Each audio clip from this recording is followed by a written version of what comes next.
Yo guys, what's good? Oh my gosh, this chair's gonna be fucking annoying. But anyways, what's up guys? It's been a minute. I don't even know how long it's been since I've sat down and like made a video. So bear with me. Grab a coffee. The office though. So I've been getting a lot of questions as to who I am and who Callie is and where I got it from. So I decided why not like sit down and like talk to you guys about the whole spiel. I started raving at a super young age. My older brother, like he introduced me to EDM when I was like 12 and he taught me how to shuffle and all that. And then I met some friends down the line that introduced me to like, you know, concerts and raves and undergrounds and like ska shows and stuff like that. So that's where that all started. I was a little girl. I knew I was going to do something in music, but I just didn't know what. And then I came across the rave scene. And then years down the road, when I was like 17, one of my friends from high school actually taught me how to DJ on vinyls. So that was awesome. I mean, I don't talk to him anymore, but yeah, thank goodness for him. He helped me a lot with that.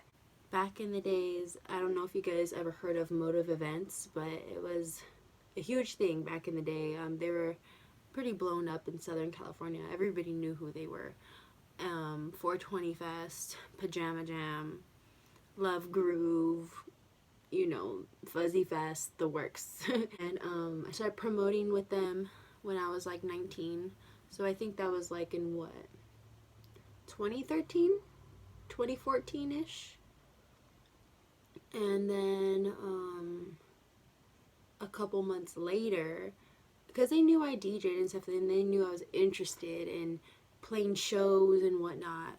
And a few months later, I kind of, you know, showed myself up to them and showed what I'm capable of, what potential I have. And they were like, all right, well, let's try this out. And 420 Fest in 2014 was my first gig ever. It was a back-to-back. Honestly, it was probably the shittiest gig I've ever had.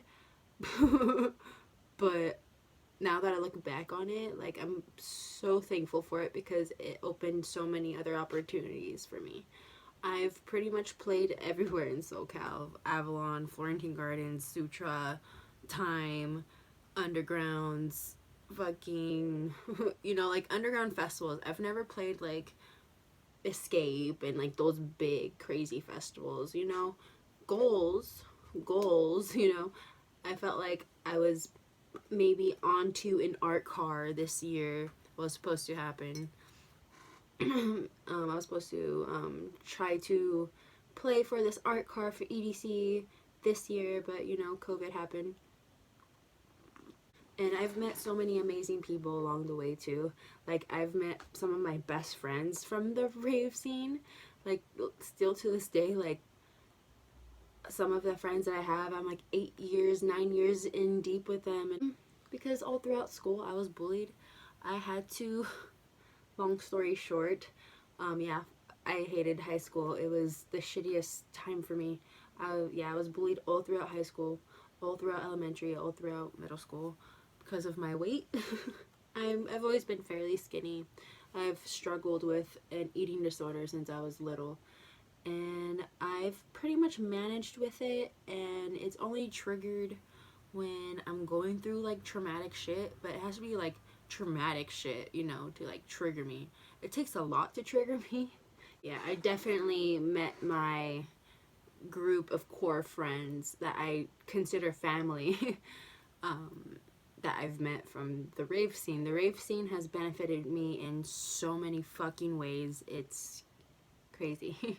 420 Fest was my first gig ever, and then I started, you know, DJing and meeting other people from other event companies, and I started playing with them and just started collabing with a bunch of people. And so my DJ name that I was playing with before, it was just my initials. I was actually going by Cass. If you know, you know. For 5 years, and I wasn't supposed to.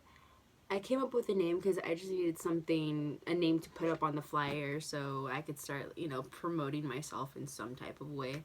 Because honestly, at the time, I had no idea what the fuck I was doing. And then years down the line, I started making money, started getting traction, all this other cool shit starts happening, blah, blah, blah.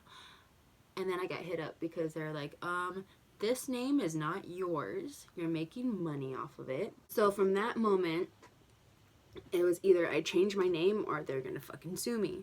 So I changed my name. I didn't come up with the name Callie. I was searching, so nothing would fit me. And all of a sudden, I came across Callie, the Hindu goddess. I'm not Hindu. I respect Hinduism, all that good shit. But I really, really like what she stands for. Like, she's a fucking badass. I like to feel like I have those characteristics in a way. So I grabbed the name, threw an extra A in there, and yeah, now I'm Callie. Around that time, I pretty much quit everything. I quit every event company that I was working for. I was like, fuck everybody, I'm done with this shit. I don't want to work for anybody anymore.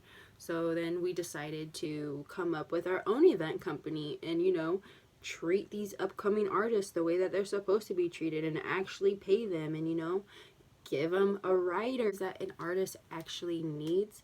Give them the treatment that they deserve. In my eyes, there's so many crazy, amazing artists, DJs, bands, undiscovered people out there that don't get the recognition that they deserve, and it drives me insane. Doing that for a while, and it was fucking awesome. It was amazing. It was honestly a great experience for me, throwing events, being on that side of things. But then I got pregnant.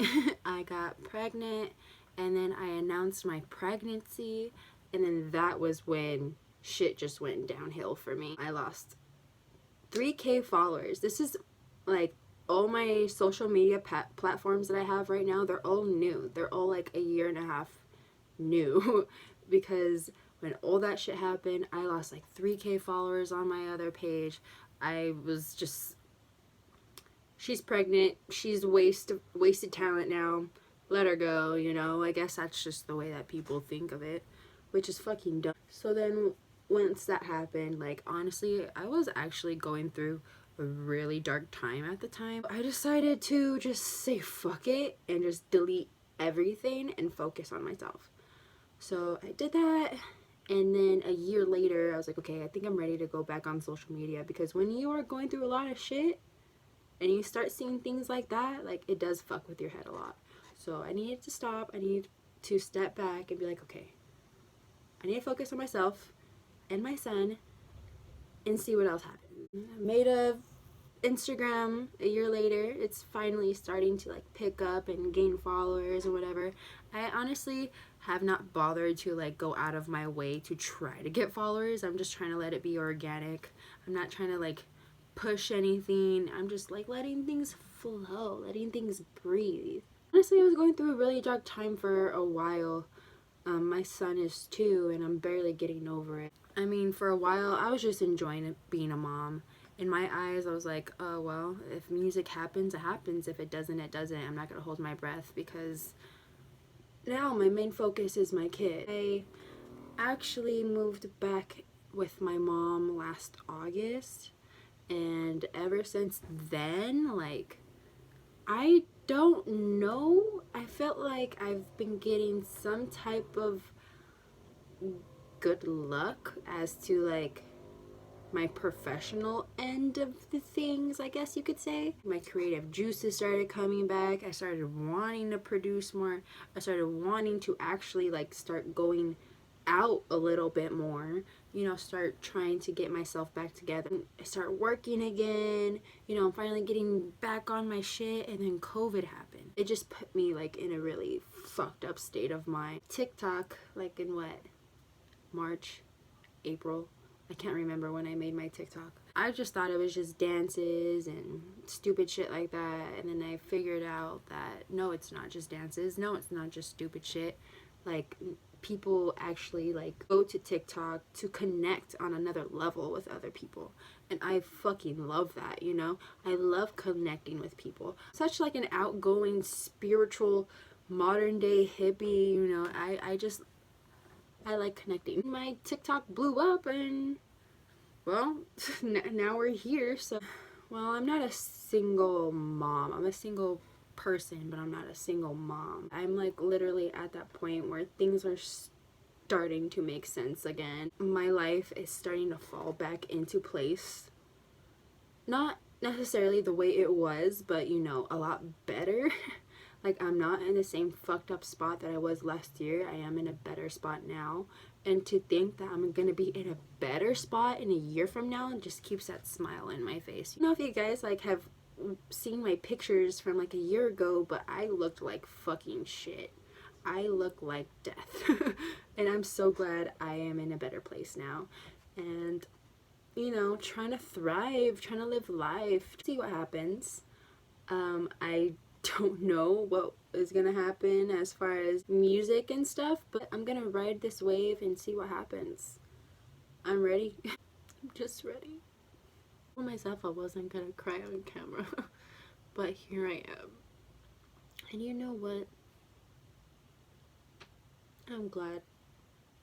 I'm really happy. This is the happiest that I've been in a long time. It's happy tears.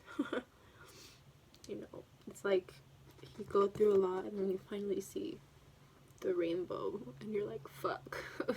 So keep on keeping on, man. Some of you guys have been rocking with me for a long time. You guys know what the fuck I've been through. You guys see the changes. You guys have seen me grow in so many different ways. So I really like beyond appreciative of that stuff. Bitch, calm your ass down. I've been hella emotional lately.